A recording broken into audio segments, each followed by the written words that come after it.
Now, many students actually think that you need to get motivated before you study. But no, that's not how it works. If you keep waiting for motivation, you will never get anything done. Many times you need to pick up yourself and study just because you need to, not necessarily because you are motivated. You don't need motivation to study. Okay? In today's video, I'm going to be showing you 7 steps to bring structure to your studying routine, and it's going to practically change everything about your study if you follow me. Listen, one of the problems you have, all right, as a person is because you do not know how to bring structure to your study.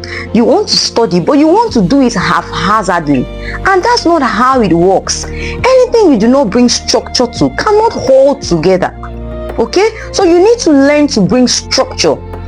So the first thing you need to do is have a plan on how to study, when to study, what to study, how to revise. This is how you do it. When you get a text to study, run through your text. If you have 10 chapters, ask yourself, how long will these 10 chapters take me to complete? Then structure them into weeks, structure them into days, structure them into months, depending on how much time you have to prepare for your exams. I always tell my students, the preparation for your exams starts from the first day of your academic session. You do not wait until 2 weeks to the exam. You do not wait until the exam timetable is out. No, that's not how to do it. You plan yourself from the first day. From the first day the section begins. Okay, now when you do this, it makes it easy for you not to overlog yourself, overchoke yourself, and give yourself extended times that you will not utilize. What many students do is to study for 6 hours today and they do not study again till next week. No, rather pick 2 hours every day, 2 hours every day, or even 1 hour every day, and stay consistent with it. That is even better than somebody who picks 6 hours and never goes back to that book again. Number 1, I said have a plan, have a study plan. Number 2, create a fixed study time. I know you think this is a joke, but it is not. If you don't have a fixed time for something, you almost always not be able to do it. You need to have a fixed time for studying what? By 2 p.m., I'll be studying my biology. By 3 p.m., I'll be looking at pharmacology. Listen, if you don't have a fixed time for something, you would almost always procrastinate. So create a fixed study time. Okay? Number 3, you need to prioritize difficult subjects. Now listen, the way you study easy, you should know yourself and know subjects that are very easy to you, okay? And the way you study those easy subjects are not the same way you should study difficult subjects. Now, when you want to study difficult subjects, you need to be intentional about how much time you allocate to it, where and when you study it. For instance, you cannot fix a difficult subject on a day that you know that you'll be doing a lot of house chores. When you read, you'll be too distorted to even focus. All right? You cannot fix a difficult subject on the days that you know that you'll be having a lot of visitors, or on the day that you know that you'll be having a lot of work to do. Okay? Now, fix difficult subjects the days you know you'd be practically almost less busy, and focus on those difficult subjects on those days. Do you understand? So you need to give priority to difficult subjects. Give them more time, give them better days, give them better energy. Is that okay? Number 4, you need to introduce time blocks. Use time blocks. What does this mean? Now, when you're studying something and you gave yourself 6 hours to study it, you need to understand that in these 6 hours, are you sure that I won't start having, there's something creators call creators block. Suddenly, you are no longer able to pick up inspiration. Now, when you are studying too, sometimes you can have study blocks, okay? Now, if you are not able to portion yourself well, you can study for so long and you are no longer assimilating. Now, what do you do in such time? Instead of studying for 6 hours straight, why not give yourself 15 minutes to study, 10 minutes to rest, then come back 15 minutes again, 10 minutes to rest again. Do it like that and you realize that you were able to achieve more. Okay? You were able to give yourself time to assimilate more. Is that okay? Number 5, you need to plan every session, every of your study session. Have a goal for it.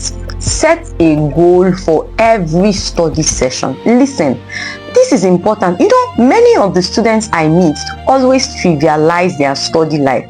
You feel study is what you just bump into and bump out of. No.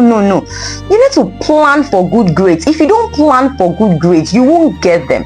I'm telling you things that nobody taught me. I had to learn this from experience. No, see, study is, you need to be intentional about your study. If you're not intentional about your study, those grades will not appear from nowhere. You need to be very intentional about your study, okay?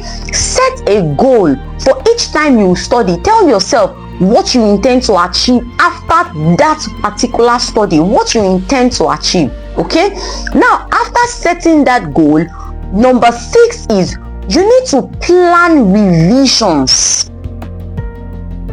You do not truly know until you are able to recall. I want you to go back to some of us, go to our playlist where we have the Study Smart series. You will see all of the things the video we made there concerning recalling.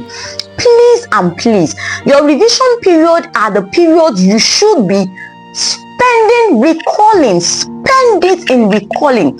You cannot comfortably say you know something that you have not recalled.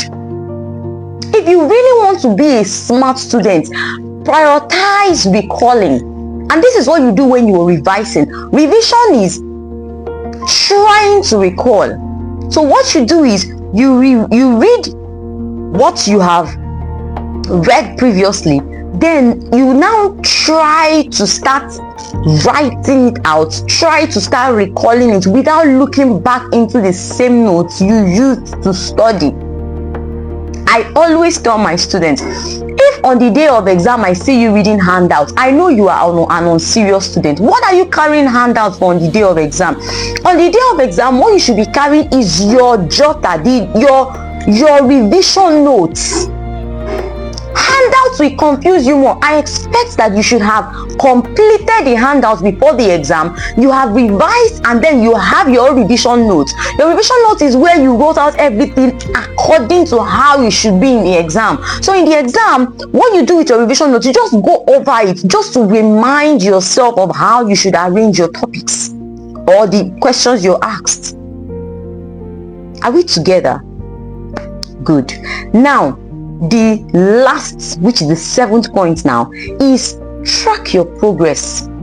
You cannot say you have made progress when you did not track it. You need to track your progress. Know how well you are doing in the study.